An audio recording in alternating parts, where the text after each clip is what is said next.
And here it is. So, pardon me. So here it is. It's just going to be a short. Oh, hold on, I'm going back. Oh, all right. So here it is. It's going to be a short little video, just on an outing on Bloomberg that Dangote recently had. So we're going to be watching that outing and then having somewhat of a reaction to it. So we watch that outing, have somewhat of a reaction to it. So let's just get into it. It's going to be fairly short. Hopefully, I only just decided to do it within the last 5 minutes or so. But let's see what Dangote had to say with and to Bloomberg, and then we take it from there. So let's kick it off. And by the way, I've sent the link into the comment section. Anybody else to join. But let's listen to Dangote, see what he has to say to Bloomberg. By the way, he's taking his fight with the Nigerian space to the international space. That's really what's going on here. Aliko Dangote, thank you so much for speaking to Bloomberg. You have the refinery, it's opened. How does it feel? It feels like a milestone from the outside. How does it feel for you? I think it feels really great. It is really a great achievement. It's something that 90% of the entire world did not really give us a chance. Nobody really believed we can pull it off, but we did. And, it is a great satisfaction to me personally as a person and also to the organization. So I think we've done very, very well. And there are quite a lot of things when you look at where we're coming from. Nigeria being an oil-producing country, and we've been importing petroleum products for the last 35 years. It just doesn't make sense. I mean, from the outside, it looks quite difficult. Any regrets? I think no regret. I would have said that, yes, maybe a bit of regret if we hadn't succeeded in delivering. But, to tell you the truth, it was it was a monster. Monster in the sense that, like what I keep telling people, if I knew how difficult it was sort of putting this kind of, edifice, this kind of refinery, I wouldn't have started at all. But, but by the time we realized that it was a very difficult thing, we had already started. So we had no choice. Oh, all right. So what I'm just pausing it there. What Dangote is talking about there is a crucial element of entrepreneurship. What he's talking about there is a crucial element of entrepreneurship. There's a particular component of entrepreneurship that if it is not there, then you would not succeed, and it is naivety. It is naivety. So that is why enterprise always succeeds with younger people, because they're somewhat naive. Not all of them, or that's not a broad categorization, but in the broad strokes of it, younger people are a lot more naive to the vagaries of life, and that's what he's talking about. I'm not describing Dangote as a young person, but a crucial component of entrepreneurship, that a successful entrepreneur has to have an element of naivety to it, to him or her. So now Dangote is saying that if he knew that the difficulties that he was going to encounter were as big as those difficulties were, he would never have embarked on the endeavor. That's what he said. But he embarked on the endeavor, but by the time he started encountering those difficulties, it was already in too deep. So it was a case of live or die, sink or swim, fight or flight, and he decided to fight. So that naivety is a crucial. A lot of people don't actually acknowledge that, but naivety, it's a leap of faith. You have to make a leap of faith. And when you make that leap of faith, you are leaping into the unknowing. That's essentially what Dangote is saying. Then to deliver. But what's the hardest bit? So you have a relationship with the government. They're getting rid of subsidies. You have to find the crude. You refine it. You sell it back. I think that is not really only the hardest part. The hardest part, Francine, is delivering the project on its own. we never ever expected the kind of challenges that we face. You know, we launched the project in 2013, and then we had a lot of problems with the state government. You know, it's not the federal government, you know, because we have 3 tiers of government. So we bought a land, you know, it was in a state not far away from Lagos, and the guy dribbled us for almost about 3.5 years. And we had to now move the refinery to Lagos. We got to Lagos, we had community issues. So it took us really. So that was the Ogun State debacle that I was talking about, of course, where the governor, through ego and greed, lost the opportunity to have this world standard facility in his state. 5 years to start. Just battling here and there. After we had already taken loans of about 2.4 billion to start, and interest was counting. But then still, you know, we went ahead. Then again, the challenges of building that kind of, you know, project, we realized that, you know, we had to build our own port. We built the port. After building the port, we realized that nobody could supply us with cranes, equipment. So we had to take something that people don't know or they don't realize.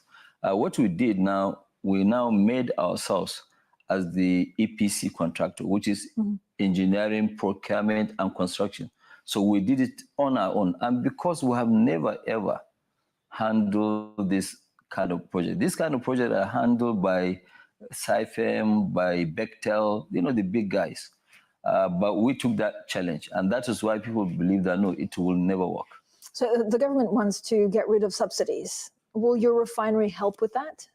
Well, the government, you know, subsidy is a very sensitive issue. If, you know, I believe the problem is not only the subsidy, it is problem that, you know, once you are subsidizing something, then people will be blotting the numbers and government will end up paying what they are not supposed to be paying. But this our refinery will bring quite a lot of issues out there. You know, it will show the real consumption of Nigeria. Because, you know, nobody can tell you. Some people say 60 million liters of gasoline per day. Some say, no, it's less. But right now, if you look at it, by us producing, okay, everything can be counted. Right.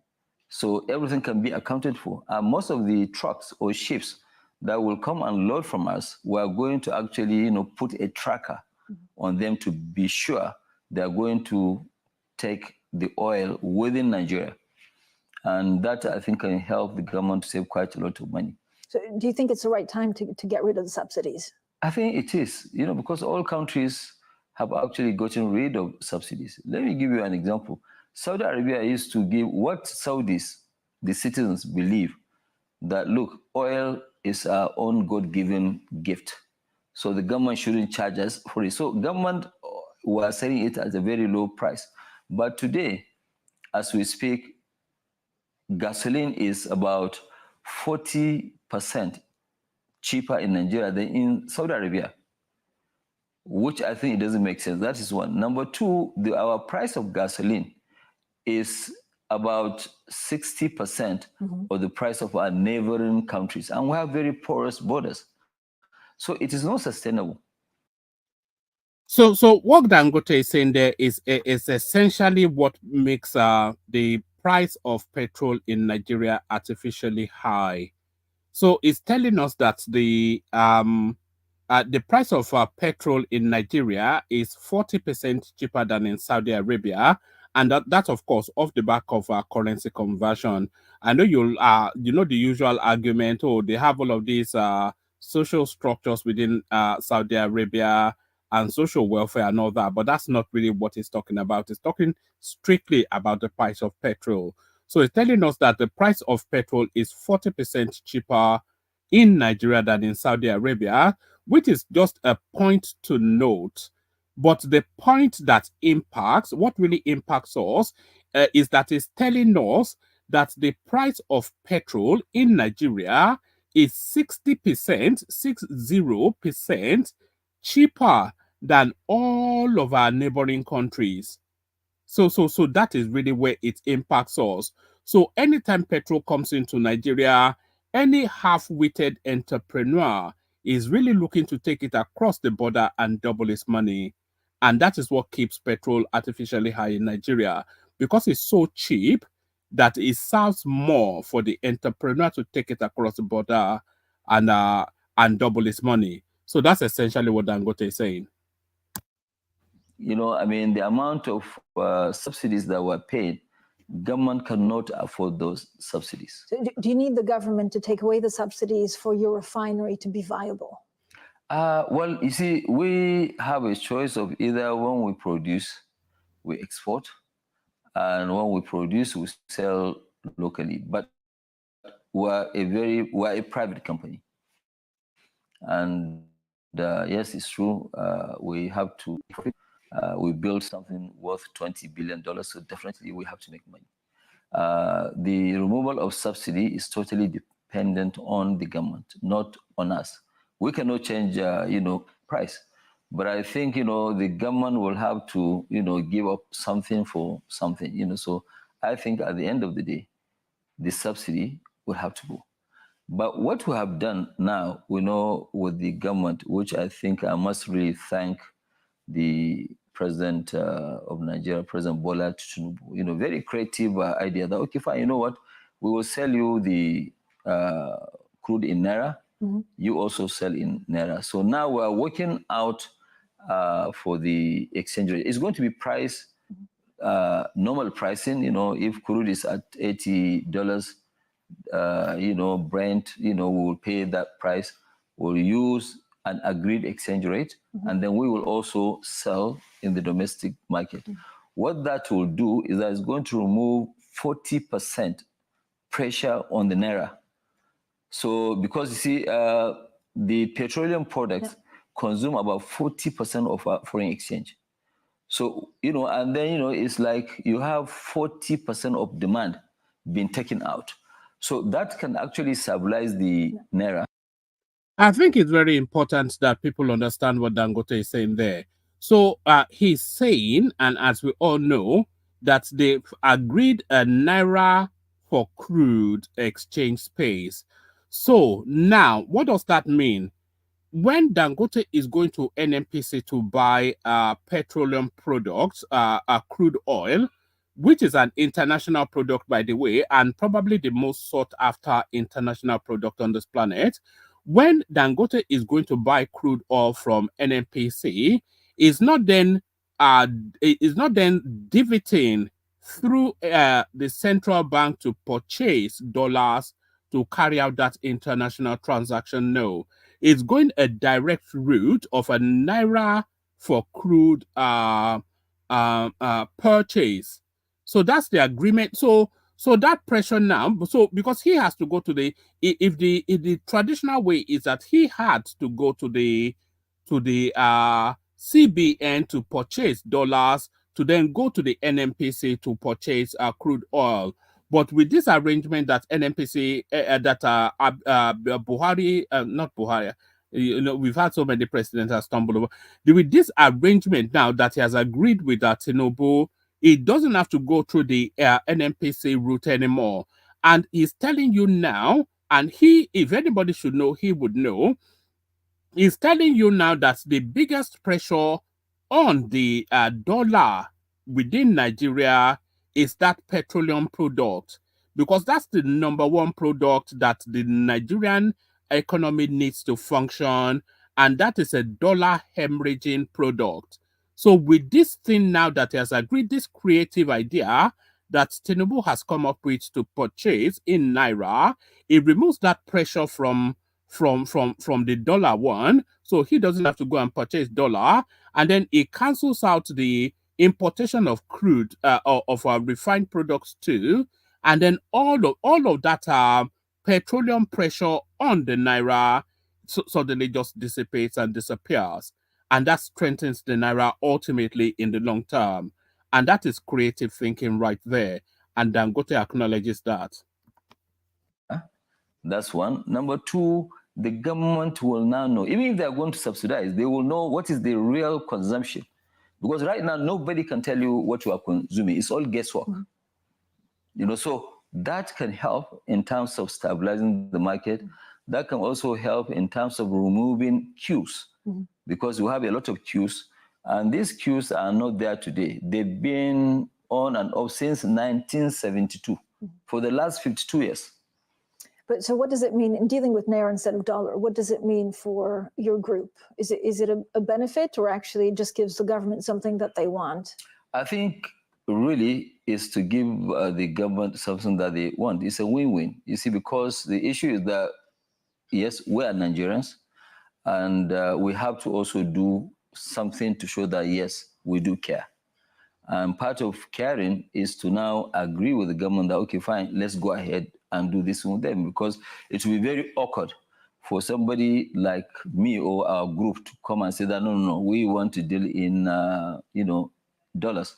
I think it's a win-win, and it will benefit the country quite a lot. The whole thing is actually, okay, fine, what do we leave as a legacy? And I think doing this, by even making sure that, yes, we've taken Nigeria out of an oil, petroleum product import country for the first time in the history of Nigeria, is a great milestone, which, I'm very, very proud about.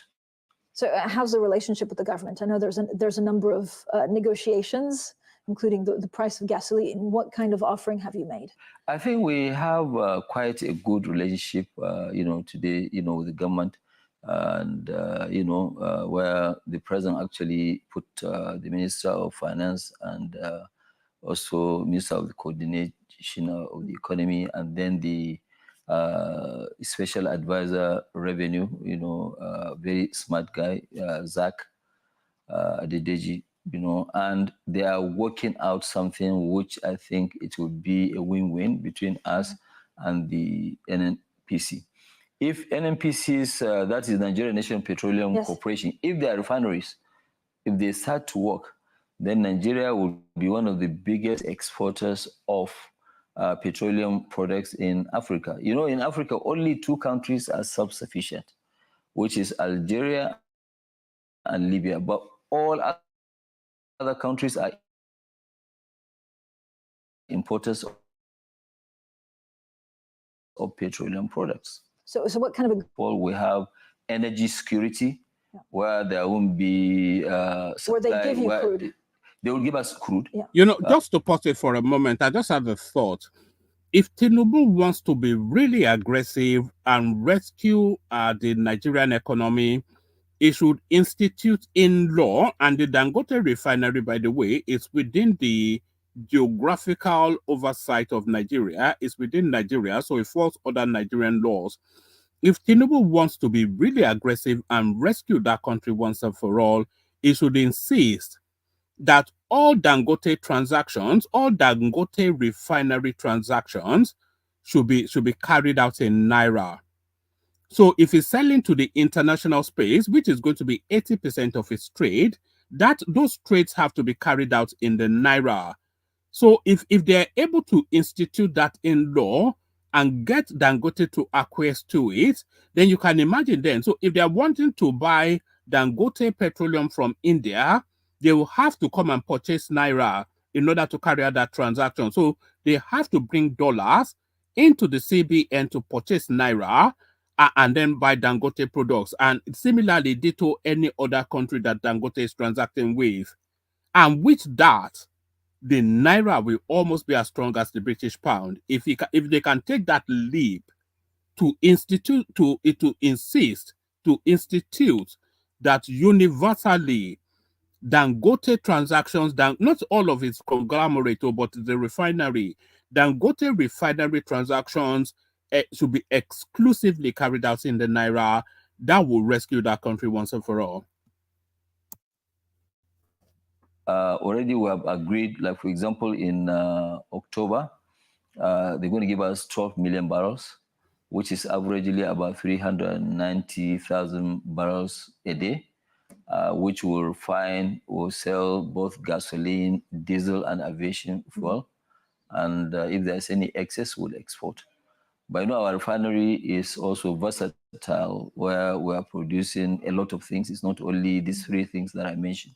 We're also into polypropylene, you know, which is petrochemical, which 80% of it is also to be exported. But 20% is what the demand is in Nigeria, which will also sell to help a lot of plastic industries. So, but with the government, I think the agreement would be that, okay, fine, when we take that one, we will now sell to everybody. So it means that 50% or 60% of petrol stations that have not been working or they've been out of work, everybody will now be at work. Right. It will reduce the cost of having ships floating all over Lome and, you know, I mean, paying demurrage. Demurrage alone, we're going to save over $1 billion. I mean, there seems to be disagreements on how you price your gasoline with an NPC. Have you settled on a price? Can you give us a bit more clarity on what's going on? Well, okay, what is going on? There was, it wasn't really a disagreement per se. NNPC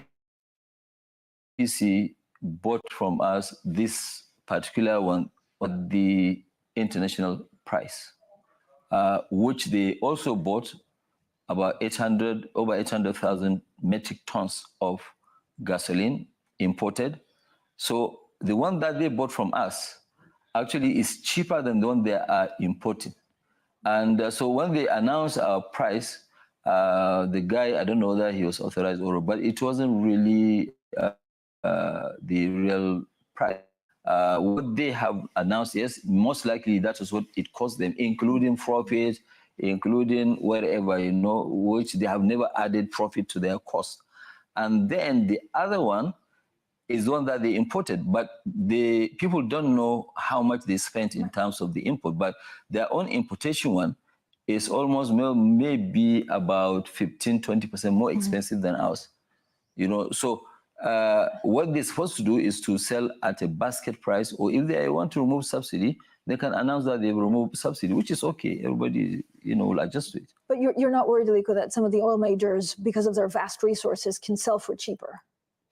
Well, yes, most likely, you know, because in business, it's, you know, I've said this in my interview before, where I said that I never knew that the oil industry mafia are stronger than the drug cartel. It's a big cartel. You know, I will say this anywhere. The issue is that you are right. They can say, okay, fine, you know, to make sure that this refinery doesn't work, we'll keep selling cheaper. But right now, they won't be able to sell cheaper because they will not be able to take local currency. We will take local currency. We have the refining capacity, not only to satisfy Nigeria, we have refining capacity that is almost twice the consumption of Nigeria. But you're also confident that you can strike a deal with authorities? No, we will. We'll definitely strike a deal. The president has announced the... Soon? It's going to start 1st of October. You know, so I think between now and the next couple of days, they will come out with a very, very clean agreement. I mean, it's a pretty big accusation that you say, you know, they're run like a cartel and they could price me out. What's your ideal scenario? So how much of the crude would you refine and sell domestically? Like if you have a blueprint of the kind of agreement that works for you, for NNPC, and for the government, what does it look like? Well, that agreement will look quite okay because we're going to now have a discussion with the government where we will have the one for the domestic market, which government will not give anybody $1 to go and buy. So people will now, we're going to have like a... So what Dangote is talking about there is essentially a monopoly. So it's saying they will have an agreement with the government where anybody is not able to go and purchase dollars to import. So now that essentially is a monopoly. Because if the oil marketers are not able to purchase naira from the CBN to go and import oil, then they have to source those dollars somewhere else. So they have to source those dollars somewhere else. And if they source those dollars somewhere else at the commercial rate and go through the route of that importation, their landing cost, even at landing, is already almost twice what, not twice, or at least a good 30-40% higher than what Dangote is already at the market at. because he doesn't have the importation cost, it doesn't have the demurrage, it doesn't have all the intrinsic cost that goes with all of that importation space. So he's going to drive them out of the market. So he needs the government to stop that importation support for petroleum in order then for him to crush that space and have essentially a monopoly. And as we all know, Dangote thrives as a monopolist. Circular economy, in the sense that all the transactions will remain within Nigeria. You know, bankers, letters of credit, or everything will be in Naira. But the one that we are going to export, we also have our own plans to make sure that, yes, we don't fall in the hands of some of these sharks. You know, we have our own plans, and we're also planning. As they are planning, we're also planning our own, because we have to plan to survive, and I'm sure we'll do so. Does refining Nigerian crude actually shorten the yields for the refinery? No, it doesn't shorten the yield. It gives even the yield. But you know, we have to different Nigerian one, the WTI, Brazilian, you know, so a couple of this we have to do that. It depends on what you call the LP model. So if we do that, then we will know it's designed to produce 93% of high valued things, you know, from polypropylene, gasoline, diesel, aviation fuel, very small naphtha. Naphtha will only have about 36,000 tons. And then the raw materials for carbon black. But the low residue, which is the cheapest product, is less than 7%. So that makes our refinery, you know, to be a very profitable, refinery. But you know, this is something that you build for a long time. You know, it's not something that you use. If it's question about making money, you look at it in the last 7 years. If we as a group had taken this money we invested and invested in stocks of Microsoft, in Tesla, in Google, I mean, our worthiness would have been over $100 and something billion. But you're confident you can make this work. Are you going to invest more in the sector? Why not go upstream? We know, well, upstream, you know, we're in also upstream, not big. We have 2 oil blocks, which we have. And, all right. So that's a confirmation of something that was said on this platform. I think Larry referenced it yesterday, actually. So that's a confirmation of what was said previously on this platform. Dangote actually owns 2 oil wells in Nigeria. But are they sufficient enough to service its needs? That's the question. We don't know how deep or the quantity output of those oil wells. But Dangote certainly owns 2, by its own admission, oil wells in Nigeria. We're starting production this October. Yeah. But we want to look at more of the downstream, you know, because in oil you can produce over 6,800 items. You know, so now we're doing polypropylene. Yeah. We're going to double our size in polypropylene. We're going to also do about 500,000 tons of polyethylene. And then, you know, we're also doing on the other side a different company, which is also owned by us. We're doing about 3 million tons of urea. So we will also double that. So there is lab benzene, which is raw material for making detergent. And nobody produces that in Africa. So these are the smaller projects which we want to do. And we want to really try and achieve this in the next 2.5 years. So you wouldn't invest in actually getting the oil out of the ground? Well, I think I don't want to put too much money there. No. I already have one. If any cheap asset comes around, you know, we can pick it. But is it the intention of our group to make sure that we produce our own raw material? We're not going to do that. We will not target to go and produce. Okay, so that's a fatal flaw right there. So So because the biggest problem that Dangote seems to be having at the moment is the problem of supply. So that's the biggest problem. So if he has an extraction opportunity, which is to say to lift the crude directly from the soil and then funneling it into his refinery, it should be actually aggressively looking to buy as much license for extraction as possible. So the dependency on NNPC is as reduced as it possibly can be. Because as long as it continues to rely on NNPC, it's at the behest, it's at the grace of whichever government is in situation. So a lot of the governments in situation have been in favor of Dangote. They've always supported his enterprise. But if he comes across a government that is aggressive towards his enterprise, they could tighten that NNPC supply and mess up his enterprise. So as much of the extraction licenses that he can lay his hands on, he should pursue them. So he can lift the oil, he can extract the oil right from the wells, funnel it into his refineries, refine it, and then pump it out. In fact, it should control as much of the chain as it possibly can in order to assert its independence of the state. 400,000 barrels per day. We don't have that plan as we speak today. I think there was confusion. The NNPC was meant to take 20% of the refinery. It's now 7%. Yes. What happened?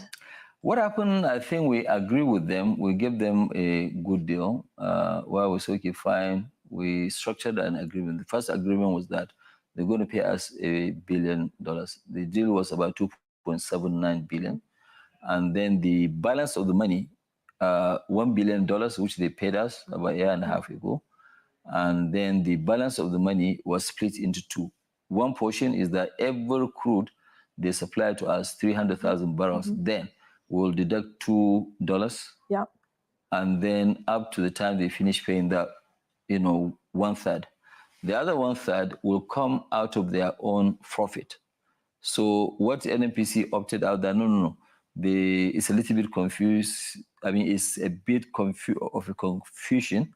They want this agreement to be changed where they want to pay cash. They don't want it that way. So we say, okay, fine. We sign another agreement, canceling the other one.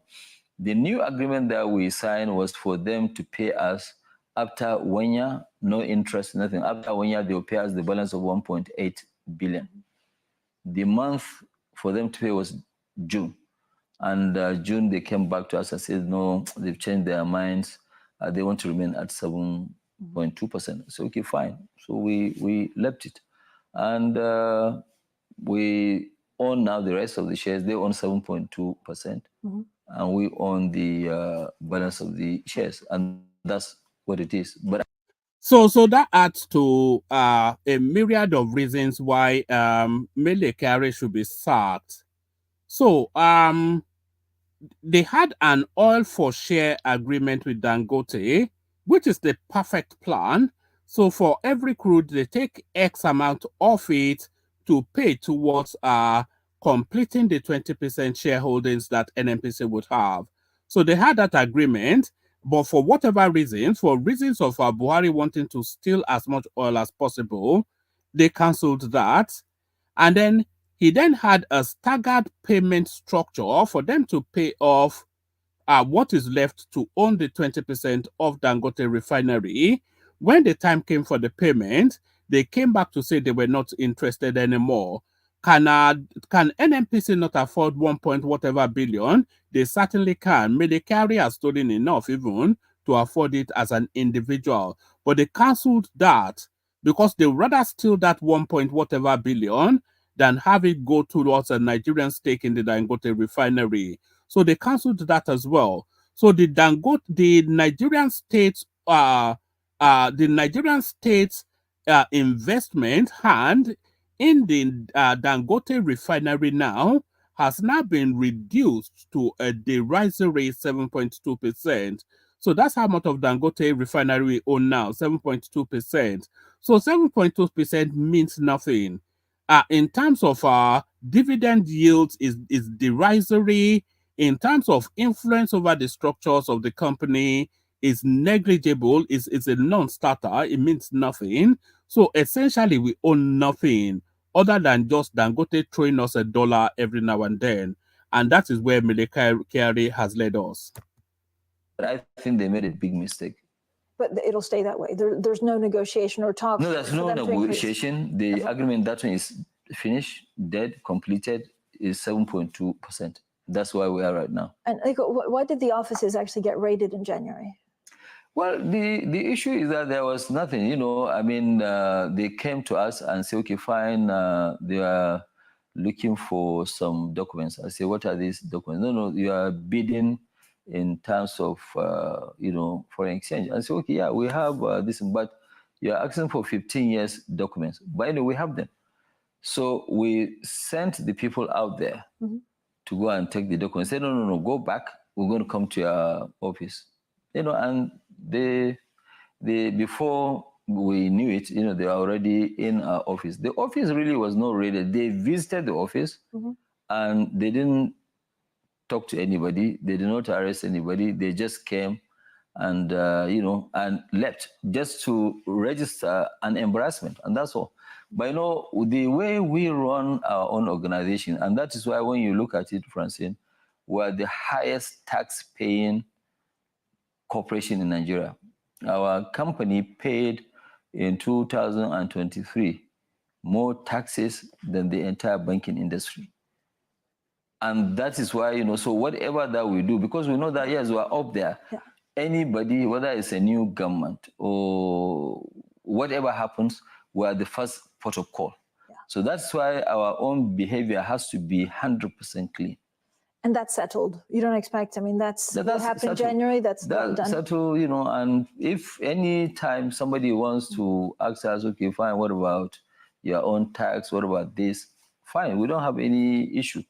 You know, people really don't understand also what we are to the economy, but in a very short period of time, people will do understand our own contributions to the economy. Like, fertilizer plant is only, what, 50% of capacity?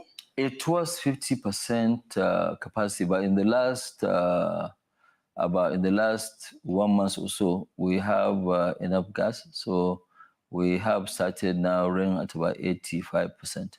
Yeah. You know, I hope it will continue. But you know, there's also the gas, which is they call it OB3. OB3 is a gas pipeline, which is bringing gas from the east to the west, because in the west they have industries. So that's why the demand is. In the east, the gas is there, but no demand.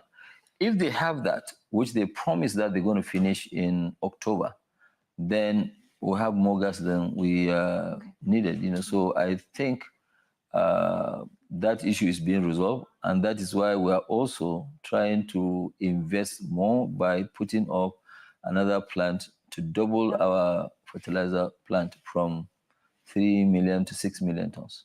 So the refinery's built. I know you're the biggest Arsenal, one of the biggest Arsenal fans I know. Do you still want to buy the club? Francine, I think that time has passed.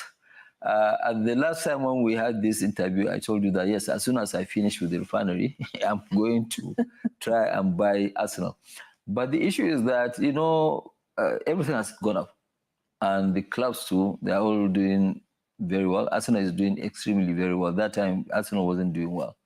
I think, you know, I don't have that kind of excess liquidity to go and buy a club for $4 billion, so to speak, and, you know, use it as a promotional something. And, you know, I'd rather do something with the money. What I will do, I will continue to be biggest fan of Arsenal.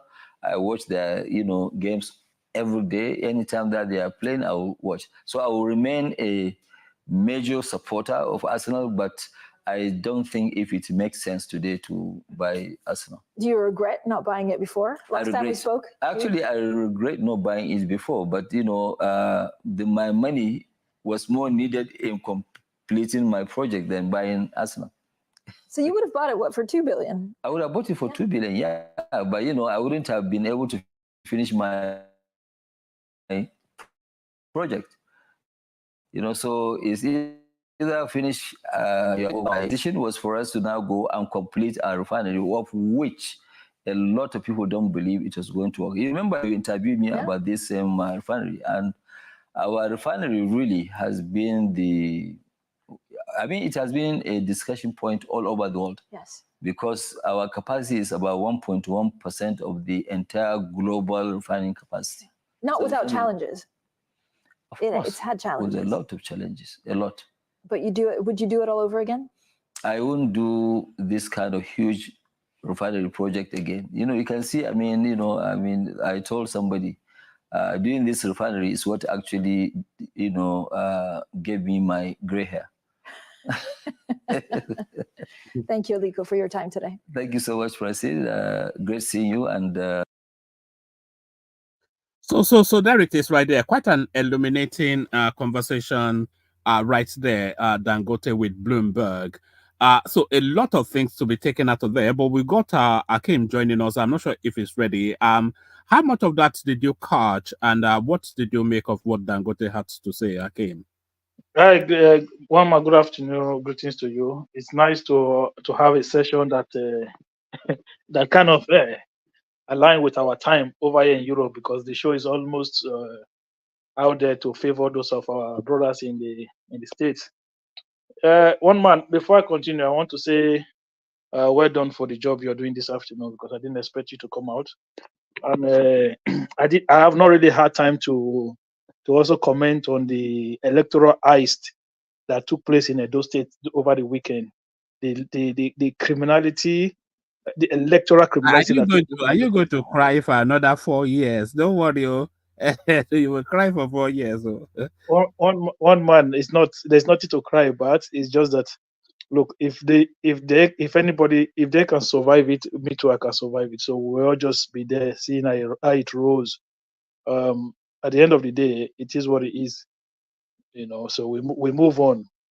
So regarding this Dangote interview, I don't really, to be honest with you, the policies of paying for crude with naira, in certain ways, it's good.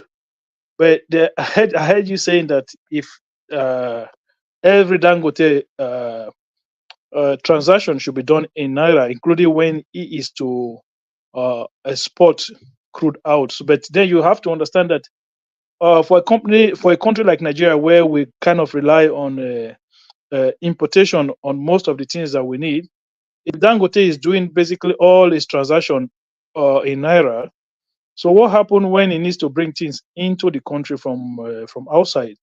Then the company is going to struggle to get. No, it's not that space. So I'm talking about exporting finished petroleum products, because there's a lot of demand.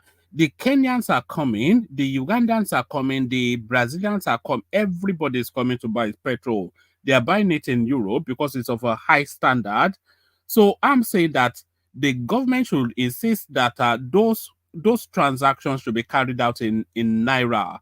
So wherever they are coming to buy Dangote's petroleum from, they have to carry out that trade in naira. So that means they have to take dollars out of their own economy, bring it into the Nigerian economy to purchase naira, and then transact with Dangote. And that will strengthen our economy. That was what the Russians did during the sanctions. Yeah, that was what the Russian did, but overall, I don't think that has helped the economy. But if you have to look at it, that this is like a private business on its own. So I understand that for the good of the naira, that's fine. But what happens if Dangote then need to bring machineries or to bring raw materials or other, not raw, maybe some finished goods back into the country, whereby they're going to need to use the dollar. So what then happened? Yeah, then they will purchase that dollar from the CBN. That's a separate transaction, isn't it?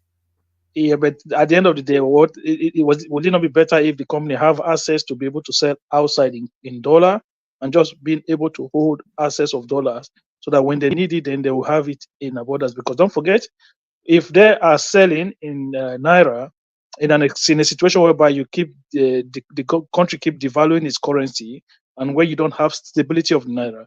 So how is that going to affect their overall business transaction? So it's going to be a problem. If it's a situation whereby the currency is more stable, or then we can say, okay, fine. But 1 month since the beginning of this year, you have seen how the naira have gone the other side. So if you're doing business like Dangote, you want to have some form of foreign reserve to be able to cushion any form of devaluation that's going to take place within the currency exchange market.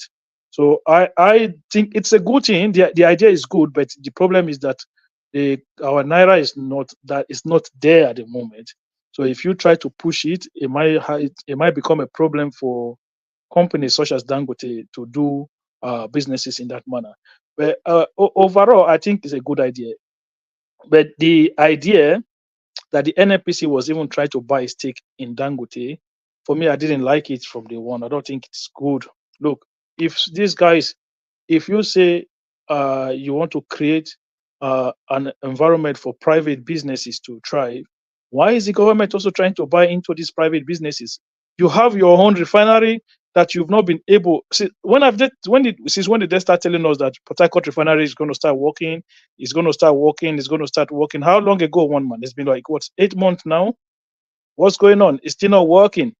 So if you've not been able to successfully fix your own refinery and run your own refinery, why are you buying stakes into a private refinery? It doesn't make sense. We have 3 or 4 refineries that are at the moment that are just moribund. They are kind of gone. For me, I don't know. I think they should sell the refinery because they've proven now that they cannot make them work. They've told us for how many months now that this refinery are going to work, but we I don't haven't think they seen. should sell all of them, Akim. I think they should sell. They should hold on to the Port Harcourt one, which I think is the one they are really working on. But 1 month. the They rest should of sell them, all I of think them. they only have scrap value. You know that. Okay, 1 month. Since when did they start telling us the Port Harcourt one was going to start working? For how many months? That was July. It was But they've been August. telling us, yeah, but they've been telling us it will work. So they are under pressure to make it work. So who is putting You them know, under but pressure? they've never said No, that about no. Kaduna, Worry, or whatever. 1 month is just a way for them to keep siphoning money, man. It's not going to work. Look. How many times have they come out? It's June, it's July, it's August. Now the September is almost gone. So when is it going to? Oh, they're going to do a test run. When is the test run running? When is it not running? So, like for me, get rid of all of them. Every single one of them, get rid of it. We don't need them. Give it to private people to run. Even the crude that you are even NNPC is getting involved. Bring private companies there to do the whole thing and get yourself out of that place. Because all they are doing with all of these things is just siphoning money, stealing. They look. The reason why the crude oil production is not growing most of the time is that the same people who are running these NNPCs will create cabals around the supply chain to siphon crude out of the country and don't record it. We heard of stories whereby machines that were deployed to be able to properly measure the amount of crude that are coming out were not put into use. People were even protesting against having such machine in place. We saw even in the port where they say they want to be able to measure the amount of crude that was coming into the country. They never put these things into use. It's just robbery and corruption all over the places. If you want to do, let Dangote run his refinery 100%, get yours whatever 7% or whatever, go take the money back and put it into whatever you want to put it in the system, and let Dangote run it in himself.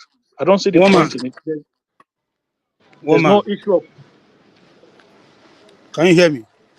Yeah, Hold on for we can Akim. hear you. No, Yeah, hold on for Akim. I just No, want to no, no. interject. Just hold on. Can you hold on 1 second? Okay. I'm going to be shutting it down in 15 minutes so that because I have something to go and do.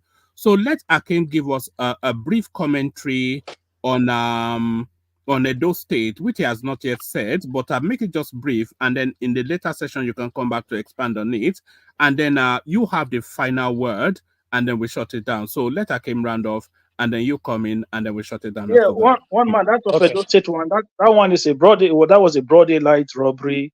The APC lost that election woefully. I came on this platform, World Peace, people like World Peace and others were telling me, oh, Denko was going to win Ovia. He's been the House of Rep member. Or the APC candidate won his senatorial district for the first time. He lost the senatorial district. His deputy governorship candidate lost his own 2 local government that he represents in the House of Representatives. So what did they do? They know that even if they were to rewrite result in those 2 places, they don't have the numbers. The numbers are not just big enough. They came to Oredo and Ego local government. Let me ask you a question. Let me ask you Yeah. a question, Hakeem. How many senatorial districts do you have in Edo State? 3. And who occupies, can you name the parties that occupy those 3? So basically, you have Edo North, APC, Edo Central, APC, and Edo South is Labour Party. All right, brilliant. And how many House of Representatives seats do you have in Edo State? How many? I think it's about, what, 14 or so? It's 9. 9. Okay, 9, sorry. So, and five out of those 9, they are occupied by APC. Yeah, but one man, you see, this is hold on. In Edo North, which is the largest voting bloc in Edo State, all Edo of the North? Yes. One man, come on, man, what are you talking about? Is it not? No. Where are the largest votes coming out of Edo State? South? Edo South is by far the largest. Over 58% of the vote population is from Edo South. It carries 7 local governments. All right. But in Edo North, although Edo North is locked down APC anyway, and Edo South, which is where Aswa and Monday comes from, that's split along preference lines. And in the Edo House of Assemblies as well, the majority of the assembly members are APC members. No. Edo State House of Assembly is majority PDP, one man. I'm not sure. Do you want us to bring? No. I'm telling you. I just for want fact. to shut it down. Maybe in the evening we'll bring up the numbers. No, one man. So yeah, you're going to shut it down. But 1 second, right? So I'm going to say this, right? So when they've lost Edo Central, they've lost some local governments that they did not expect to. They didn't think they would lose in those areas. So what did they do? They came to the main municipal in Benin City and rewrite result. Go to the IRF and you see the difference in result between what is on ground, what they announced, and what is on IRF. It was a complete result. They stole it broad daylight. We had people on ground. APC was non-existent in Benin City. In the all 7 local government in Benin City, they were non-existent. The guy they called Tony Kabaka, guess what? He only won his own polling unit by 6 votes. 6 votes. That's what he won his polling unit by. All of them, they got beaten blue-black in Edo South. Mondo Pebolo, that is a sitting senator in Edo Central, is a sitting senator who they told us that, he's on ground. He lost 3 out of the 5 local governments in Edo Central. So what are they talking about? These guys wrote results. Oshomole was just bypassing Beavers in Edo North to bring out astronomical numbers. Even with all those numbers Oshomole broke. Look, I never argue on this platform that APC is not going to win Edo North. But I've always believed that the numbers in the South is too great for Edo North to produce a number that was, and they saw it with all the forgery and everything. They still were not able to surmount the numbers that came from the South. So they end up doing what? They took the coalition to the INEC center in Benin, and then they started writing the results, changing all the numbers. That's why you see all the discrepancies between what is on IRF and what they announced on the election day. Look, they know what they are doing. It's what it is. Everybody knows what happened that day, one man. Forget about what happened in the presidential election. What you saw in the presidential election, what was I always said here? Obedient is not Labour Party. Labour Party is not obedient. A lot of the people that supported Peter Obi, majority of them, I know many of them, they were all PDP people. The governor, Godwin Obaseki, had one leg in Labour Party and one leg in the PDP during the general elections. So the PDP was heavily divided. That was why they performed woefully in that general election. That's why they were not able to win any senatorial seat or more House of Representative seat. But look at the elections after that. State House of Assembly election, PDP won the majority of the seat. This election, APC got beaten badly. I'm telling you, the man who is a sitting senator right now in Edo Central, who is their governorship candidate that was declared the winner, lost his own senatorial district. The same senatorial district that he represents, that him and Aswa Godalo came from, he lost it to Aswa Godalo by 2 to 3. So what are we talking about? The one that is his deputy governorship candidate lost both local government in Ovia that he represented. And I told War Peace on this channel, I said, that guy is going to lose. He said, no, the guy is too popular. I said, no, he's going to lose both local government. What happened? He lost both local government. So they now came and tell us that APC, that is always performing woefully in Edo South, especially in Noredo, Ipobaoka, and Ego. All of a sudden, they're now winning in those three. They're now winning in two out of three of the biggest local government in Edo South. Come on, man. We've seen all of this before, man. Okay. One man, can I say something really quick before you shut down, please? Yes, carry on, and then after you will shut it down. Sorry, gentlemen, but I have to be somewhere. So yeah, let's have the last interview. Yeah. Yeah, actually, I don't have intention of coming in to disturb what you're doing, because I know you only have short period to do this. Number one, let me just say something really quick on this Edo, which Akim is talking about. All what you're saying, Akim, is just campaign after election. You know what I mean? If you guys have evidence, that's same thing you guys did during the general election, when you talk about President Tinubu elections. Oh, Labour win. You got to court. You couldn't prove anything. Do you understand? This is not about you saying things. One man, I was not among those people who say Labour won election. I was never among one of those people who say Labour won. Okay. I'm just saying. So all this thing you're saying about, I don't know, if you guys believe you have evidence to challenge what INEC has pronounced, you know what I mean? You are free to go to court and prove yourself. And if you prove yourself right, you know what I mean, they will give the election to you. That's it. So on the Dangote refinery, listen, woman, I hate when people don't have trust in the system, and I hate when people don't have belief in Nigeria. Last time when you were talking about the Dangote refinery, Madam Sita beat her own chest, saying Dangote refinery will not work. She said Dangote refinery will not work. I beat my chest. Now Dangote refinery is work. Shame to those that don't believe in that project. Same thing, Akim is saying that Nigeria refinery will not work. You know, when that time comes, I will still say shame on those that don't believe in Nigeria. We should just be patriotic and have faith in ourselves.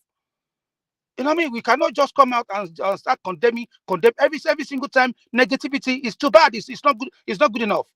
This thing get me angry all the time when I hear people say negative things about you don't have a little faith. The Bible says a doubted man can never receive anything from God. If you don't believe in yourself, you don't believe in anything, you cannot receive anything from God. Just have a little faith. We should stop coming out and condemning. Thank you very much, one man. One man, we're not going to take your time. If you want to short it, you can short it. But what I'm going to say quickly is that listen, you have your own position on that on Nigerian refineries. My position is based on the level of funds that have been poured into that refineries, and as a proof of turnaround maintenance. So if you have belief that these people are going to do a good job to make the refinery work, but then ask yourself, how much money have they put into the refinery already? For how many years have they been plunging resources into those refineries to make it work? If it's not going to, if it doesn't work in many years of looting and stealing of our resources, what is the point? I'm not saying it shouldn't work. I'm saying sell it to private individual. Must Nigeria owns the refinery? No. Private people can come in and fix it. Then you know what? All those billions of money that we put into it, we don't put into it anymore. Private people will bring their own capital and then fix the refinery. What is wrong with that? Those money that are being siphoned, those money that has been that they are stealing to say in the name of we are maintaining refinery, put those money into other places, education, healthcare, and all of those. What is wrong with that? Akim, I agree with you if you say what you're saying, but I don't want people to be saying is, and I can't control what people say. Don't get me wrong, that something will not work. I mean, I don't have temperament for that kind of. What I said is that they should sell them to private. That's all I say. I'm not saying that. I said, look, they've proven over time that they are not capable to fix those refineries. Sell them to private people. Let private people fix it and make it work. Simple as that. That's my position. I'm not saying they should scrap it or break it or destroy it. No, I say get it out of the hands of government. That's all. That's fine. One man, thank you very much for the opportunity. We'll come back in the evening. Thank you, everyone. All right, thank you, gentlemen. All right, thank you, one man. All right, thank you, Akim. Real nice to see you both. So thank you, gentlemen. So of course I will have the evening session where we have a bit more time. Olatubosun, the super chatter for the day. I don't know whether you already talked about the River State House of Assembly that the Supreme Court already affirmed. So I need you to talk about that in the evening, please. What happened there? The Supreme Court nullified the case against them. That was about 2 days ago. So is that a judgment in favor of Wike or Fubara? Exactly. wicked, In favor of Wike. All right. So that PDP space, I think we're going to have to dedicate a session to it. One man, Fubara need to find his level quickly, because if not, he's going to get swallowed. He's going to get swallowed by Wike and his people. He needs to find his level quickly. If he needs to move out of that party, he needs to do that as soon as possible. If not, it's looking so dangerous for him now. Because That's not the solution for him, Akim. That's not a solution. What you need to do, you need to go back to his roots, apologize for those that he has done wrong to. that is if you don't know politicians. That's Yeah, if it's you too don't know late politicians. now. I don't think it's equal. It's too late for him to apologize. Apologize. Okay. He's now winner. Is die or kill or die. That's where he is now. Kill or Okay. die.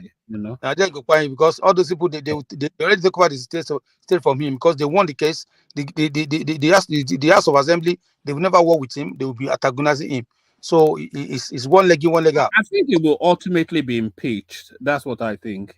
Yes. So this is why he needs to move out of that party ASAP. The National Working Committee is not on his side; they are on Wike's side as well. I don't know how that is going to work. So let's see. It thinks that he has the backing of Atiku, but Atiku offers nothing. Well, one man, what was going to do? Yeah, they will let him finish his first time, but he's not going to go for second time. That's it. That's the end of him. All right, gentlemen, let me do this. I was going to shut it down, but Larry is here. So what I will do is I need to go do something for about half an hour thereabout. So I'll just leave you guys to carry on. Larry will, no, Akim actually, I mean, all three of you can manage a conversation amongst yourself. So manage a conversation amongst yourself, and I'll be half an hour or 40 minutes.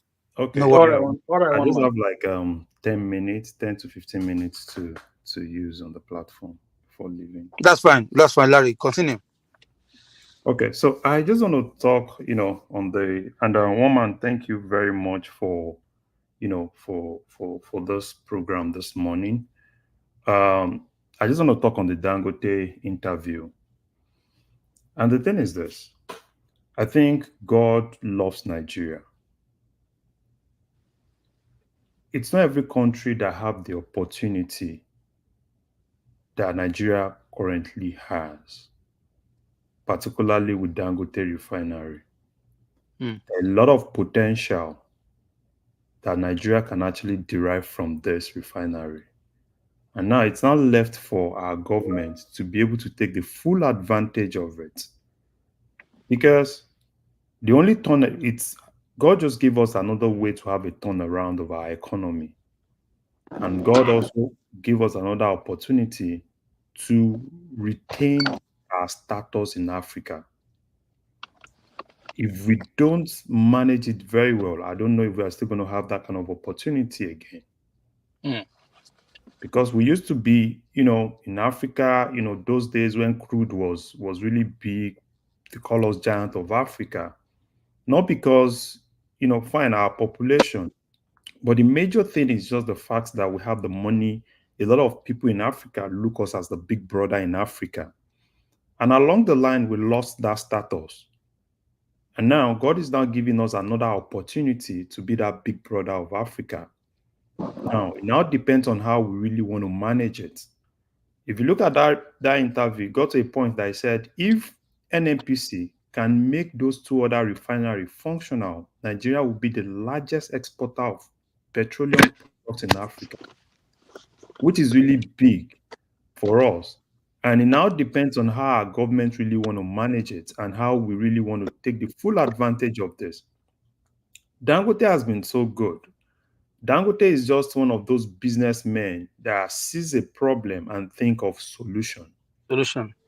Okay. The fastest thing that he could have done, and he said it there, if you put $20 billion, 2013 to this point, put it in Microsoft, put it in Amazon, put it in Tesla, that investment will be worth around $100 billion now. And so let me ask you this question, yeah? Yeah. You may mention that he has agreement with federal government coming up in October. Yeah. So now coming October, if they didn't give him what he wants or what he's expecting does not happen, what do you think his next move will be?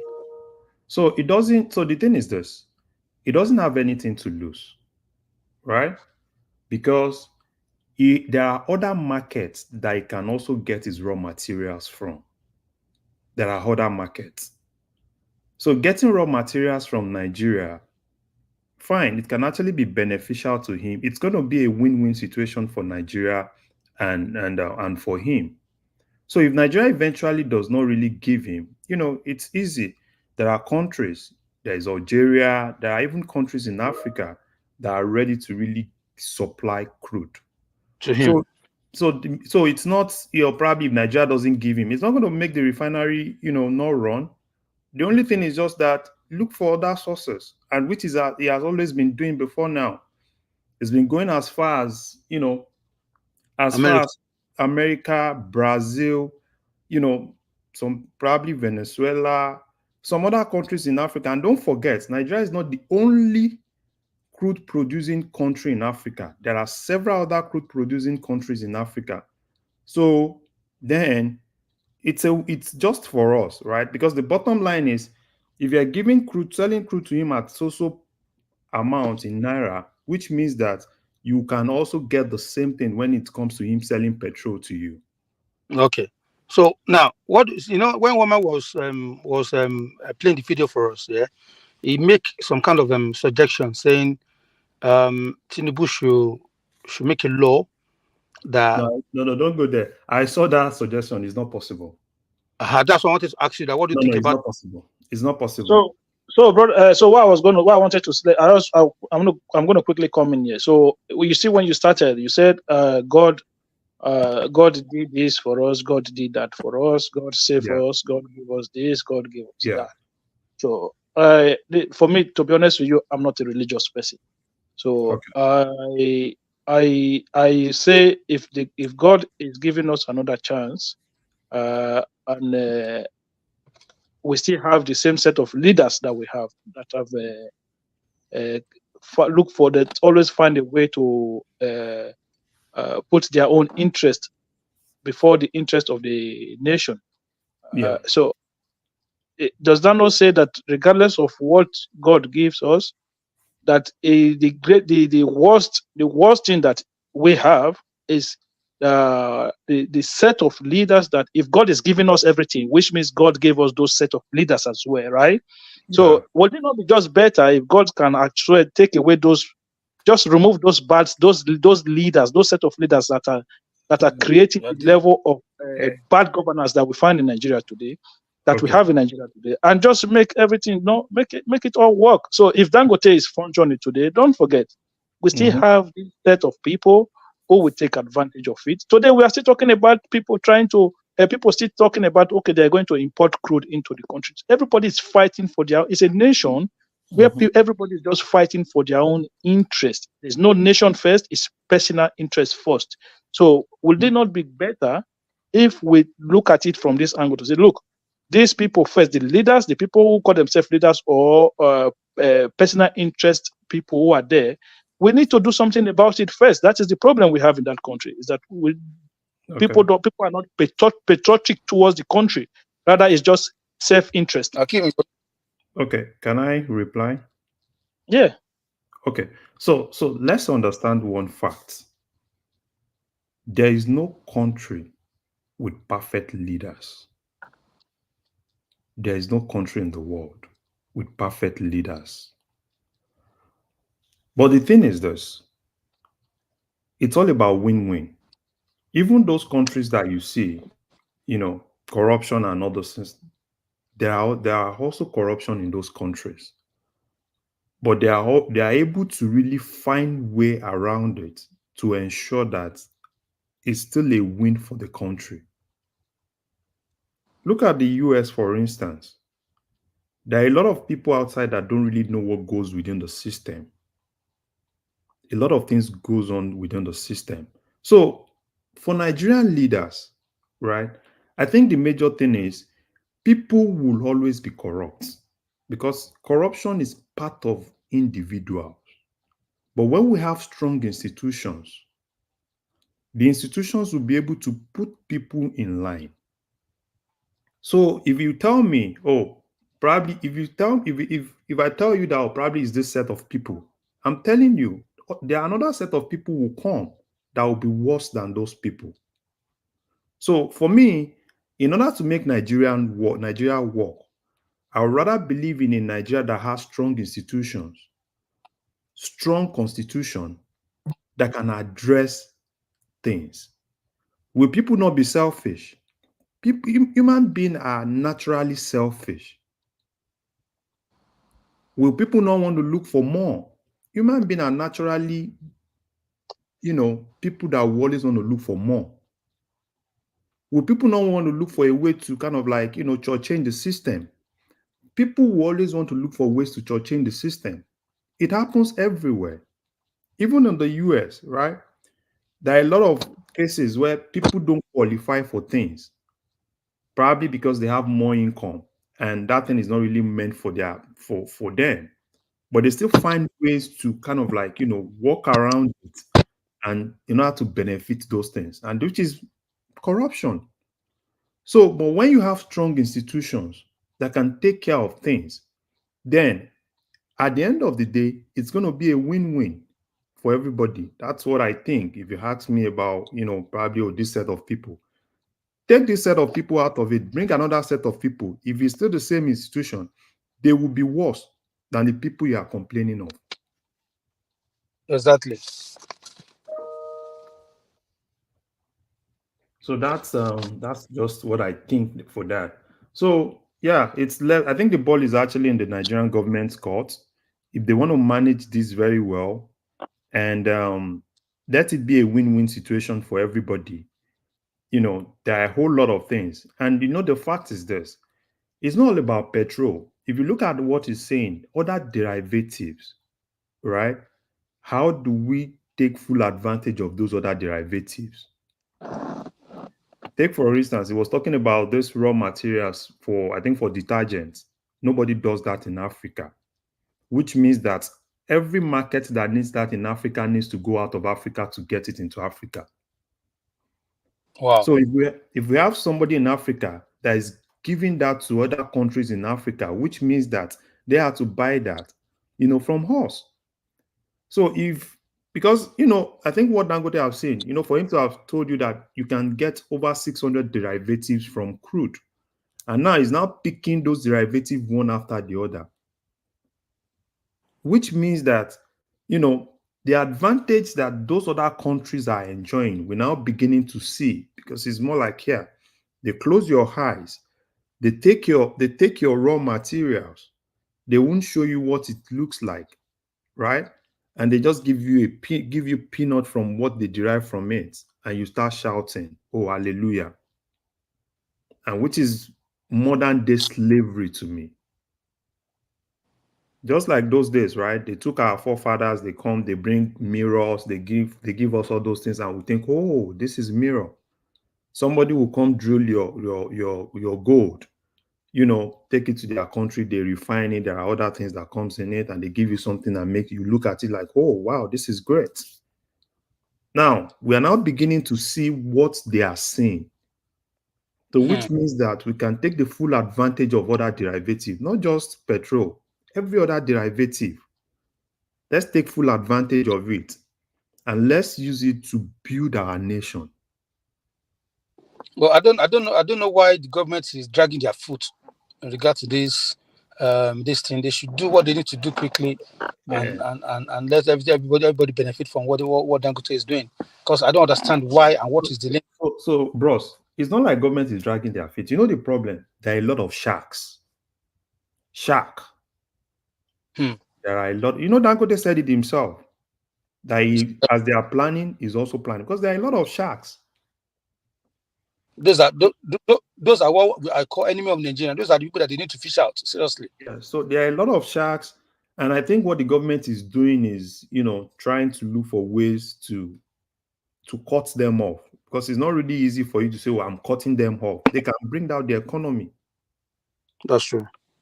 It's just like the exchange rate. You know how powerful those guys are. Even you take EFCC, go and arrest them, go and do this. They are powerful. So if you want to deal with people like that, there are ways. It's systemic. You know. Larry, do you see me personally? I don't. I'm not bothered about how long it's through the government. But Nigerian people, they are not patient. You know what I mean? We are not a patient people. We want things to be done as soon as in fact, as like yesterday. So and I'm worried for Tinubu because time is going. You need to start sorting things out as soon as possible. So that's my worries. It's not, you know what I mean? So Yeah. So for Tinubu, the thing is this. What I see, and this is my personal opinion, people will complain, right? But I see that there is light at the end of the tunnel. I see a turn. There's going to be a turnaround, right? Because it's not that it's a problem to pay subsidy on things. The problem is that a lot of people that are taking advantage of that payment. Let me give you an example. yeah, Power. Prior to this time, I think the subsidy they pay on power every month is around 150 billion. Now, government is paying around 180 billion every month on power alone. on power alone. So it has increased. Yes, every month. Around the 181 billion. Right? So what does that tells you? Is that sustainable? If it keeps increasing like that, that shows you that it will get to a point that government will say, no, we can't continue. And it's not like things are really, fine. Things are changing a little bit, but there are a lot of people that are taking advantage of that subsidy payment. Until you're able to build strong institutions that can at least checkmate those people, it's still going to be the same. Yeah, but Dangote said, Dangote said, he said with him, he's going to put tracker. Yeah, he's going to put tracker, but my fear is this sabotage. They will remove the tracker now. You understand what I'm saying? Eh, Sabotage, because you can put tracker, and Nigerians, when you tell them that you put tracker, now it's all about how do we sabotage that. Fine, it's going to reduce, there will be sabotage, but at least it's going to at least give us, at least give us a figure. Because today they will tell you, if you know the corruption in that sector, today they will tell you, oh, the consumption of Nigeria is 30, we consume 30 million liters every day. Tomorrow they are telling you we consume 60 million, which means that if government is, take for instance now, let's say government is paying 100 naira per liter in subsidy, right? And you say, okay, the total consumption is 30 million. So 30 million times 100, let's say that's what governments pay. Now you tell government, oh, now this next month is 60 million, right? Which means that government is paying 100 naira times 60 million liters every day. That's a lot of money. So which shows that and it's not like Nigeria is so rich that we have a lot of money. It's most of this money are being borrowed. And how long can we keep borrowing and keep borrowing and keep borrowing to sustain the country? Yeah, but Larry, people don't understand. See, Larry, it's same people, yeah, that were crying that the fuel price is too much. There are same people that say, okay, subsidy must go. There are same people that say, okay, Tinubu subsidy is gone, but he's still paying subsidy. So I don't really know what we actually want, because if Tinubu said he wants to stop the subsidy finally, you know what I mean, the petrol pump is going to go higher than that. And can Nigeria afford that? They won't. I mean, they can't afford they can't afford that price. So in a way, subsidy they still have to continue subsidy because Nigeria will continue crying. So the thing is this. You see, we have a lot of different stratas in Nigeria. That if those strata, if we have 70% of them working the way they are supposed to work, there will be lesser in terms of the impact of all those policies on people. It will be a little bit lesser. Look at a situation where the state governments are doing, at least let them do like 60%, right? And not focus on all these projects that won't really bring value, like where every state wants to build airport. You understand what I'm saying? They should focus on prioritize things that will directly benefit everybody. Look at the situation where all the local governments in Nigeria work at least to like 60-70%. Yeah. Look at a situation where every councillor for every ward in Nigeria have an impact of probably like 60%. So at that point, if you now look at everything holistically, you will see that there will be a lot of things happening within the country. But what happened is those big guys, they've been able to deceive Nigerians, and even the media too. They are not helping, because some of these medias that you see, they are brown. For me, most times I call them brown envelope media. Of course, that's what they have. They try as much as possible to make people divert attention from things that will benefit them and start focusing solely on the central government. Exactly. Now, And Larry, you see what you just said now. Just brought one thought to my mind. Is instead of federal government putting this pressure on themselves about the subsidy, why can't they allow the states pay subsidy for their citizens themselves?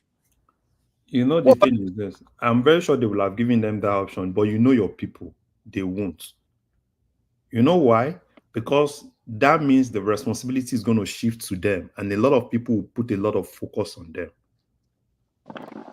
If Tinubu, that's what Tinubu needs to do. In fact, if you say, okay, now federal government is doing this thing, we are not doing that anymore. Every state should pay subsidy for their citizen and take care of their citizens for themselves by themselves. You understand? That will relieve this pressure from them, and the state governors. They'll start. I don't know, because I think that should be the best thing to do. No, I think personally, I've said it on this platform, right? That if he really wants to take the bull by the horn, call the national executive, is it NEC meeting, or what do they call them? Yeah, call all the state governors, call everybody, have a meeting with them. Let us all agree. Do we want to pay subsidy? That means if we are paying subsidy, then we are taking that decision as a country. So if we take that decision as a country, that means that probably your revenue will reduce. Of course, 100%. So now, if they now all agree that no, they want to get their revenue, then Nigerians will know that it's a general decision, not just the president trying to help them to patch things, at least because we all know this is not sustainable, and it's gotten to that point where we need to tell ourselves the truth. Yeah. If I keep coming to you every day, borrow me 1 naira. Okay, tomorrow borrow me again. Next tomorrow borrow me again. After like 5 days, you will tell me, bros, I'm not sure I can continue this. Of course. So it's got to that point that we as a country need to sit down. Let's sit down. Let's look at our problem and let's agree. Do we want to keep borrowing to sustain this thing? Or do we want to let go of this thing and let everybody take responsibility, do what they are supposed to do? Pay the price. Pay the price. The citizens will pay the price. The elected officials will pay the price. And we need to declare, let everybody know that Nigeria is not rich. Yeah. Larry, see, you're talking about pay the price. I don't know whether you read this article, that guy wrote, what's his name? That Areno Kakafo. He said he go out with 5 cars every day. So how's he going to afford to buying 1 million petrol on daily basis? You know what I mean? So if don't mind those ones, bros. That you live abroad, can you go out with 5 cars a day? But the one I'm used to go. I'm still managing. Because even those 5 cars, if Nigeria has to be a normal country where you have to pay insurance on those cars, even when you don't take them out, right? So what are you saying? Oh, you take 5 cars, you take 10 cars. Why do you need to take 10 cars? So Nigeria. So those are things that Nigerians need to face, and that's the reality of life. The reality of life is we need to understand that Nigeria is not rich, and Nigeria should put less focus on cheap money, because most of all these people that say we take 5 cars, 10 cars, tell them I've asked on this platform, what do some of them do? They are not this their cheap money, government. I'm doing contract for government, give me this. You understand what I'm saying? They are not really productive people. No. All they do is contract. Give us contract. We do this, we do that. Carry portfolio, go to Abuja, go and start lobbying for contract. How many of them can take these risks that Dangote is taking? Where they cannot even do half of it. All this guy, they have the money. Okay, look at this guy. He bought a lot of franchise in America. Invest in America business, but he has nothing in Nigeria. And they are the people that they will go on social media complaining. Larry, personally, I want Nigeria to succeed. I want Tinubu to succeed. You know what I mean? I just want him to close his eyes and I don't want him to think about second time at all. I want him to focus this time, these 4 years. Let me do what I need to do, and people will see. So you will not depend on Nigeria to say, no, this man continue. But the way he's doing, honestly, is I mean, if you ask me, I would rather say you should just do that too.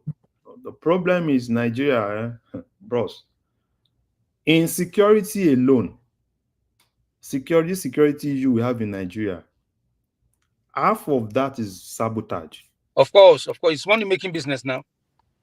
You understand? Because if you want to do this, they look for a way to distract you, right? Okay, now you want to ensure that this works. They start distracting you with secure. They kidnap 1 million. They kidnap. Imagine, it's in Nigeria that I see. They said some people came to a school. They kidnapped over 250, 300, and no people said they didn't even see a trace. How? On a fraud. How? All in the name of, we need to, so that we'll bring the country to its needs, so that they will need to negotiate with us. They will need. It's in Nigeria that you see even people that you respect coming out and say, go and negotiate with them, go and do this. Negotiate for what? Because they all have hand in it now. Because Larry, there's no way someone would take 250 children out of school. Even if you put them in a van, it's going to take you some time before you can let them finish and go to where you're going. In a country where we have drones that can trace people, so all those things they're talking about, I don't believe in it. Seriously, if they want it to stop, they will stop it. Okay. That's what, you know that the last 2 weeks, they've been killing a lot of bandits now. But almost every day, I see it almost every day. They kill all the Kiki bandits in the north. But Arise not take that now. Arise not pick that. No. Arise is not. Arise is just more like a blog, like a content creating station. But Larry, they have voice, so people watch them. No, people watch them because people love spaces where they get brainwashed. Look at one mistake Arise did yesterday, and today I'm actually expecting the Benin Palace to write them to correct themselves. Which they played the video, isn't it? The video they played that the Oba was dancing, happy that the APC won. And I've seen people in Benin people from Benin telling us that that's an old video. It was when they brought the artifacts. Can you imagine? It was when they brought the artifacts and the Oba was happy. And they were rejoicing. And Arise now came and played that video as if that was a video that was just done. So as to, pull the people against the palace. Which TV station does that? Yeah, Larry, you didn't watch today's show when one of the PDP guy went to Arise this morning show and he was crying. And Rufai was actually concurring with him that truly they rig. I was shaking my head. What kind of station is this? Someone. No, I hardly watch Arise though. Personally, I hardly watch them. Why? Watch you go in there and see what they do. I hardly watch them because I don't really like watching stations that are very negative. They always, that thrive more in bad news. So personally, I don't. That's why I don't watch them. And immediately somebody just showed me, oh, the Oba was, and even in their comment section, a lot of people were telling them that pull this down. This is an old video, They need to sue them. which I expect them to come to the following day and correct themselves. Apologize. But they never did that. They never corrected themselves. Yeah, maybe the palace will sue them. Probably. They never correct themselves because it goes in line with what they think their audience want to hear. Mm-hmm. Larry, we are in democracy. No, it's democracy now. It's democracy. And when the government try to do something, they start shouting, "Oh, they are anti people, they are anti this, they are anti that." In fact, even he was even talking about the other guy that won, saying the guy is illiterate, that he didn't go to school, that he cannot speak English. Who English help? But then the guy started ruling and he's doing well. They go back to their format.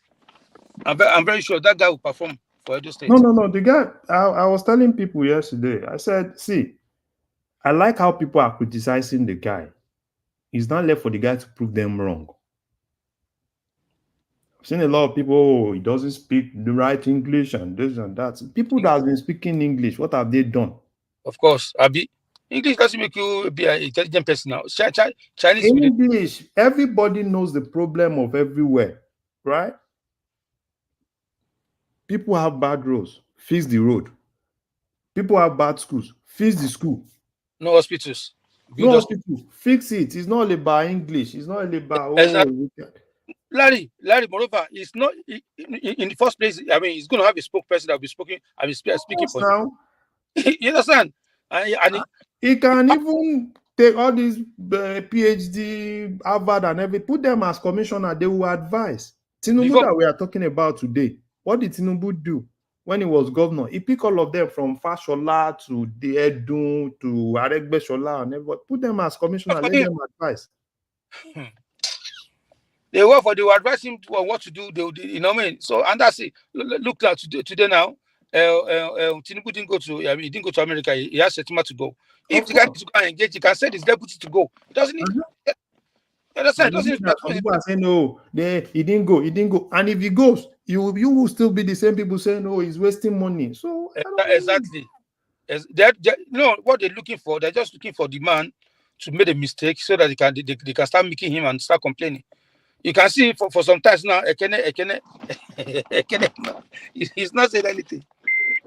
He keep quiet on the platform because he has nothing to criticize to talk about. I just pray that everybody learns. I pray because at the end of the day, what we are all praying for is the country to be good. If the country is good, it's our country. We don't have any other country. Yeah. To go to. So that's Larry, before you go, I want to just say something a little bit about the Can you hear me? Are you still there?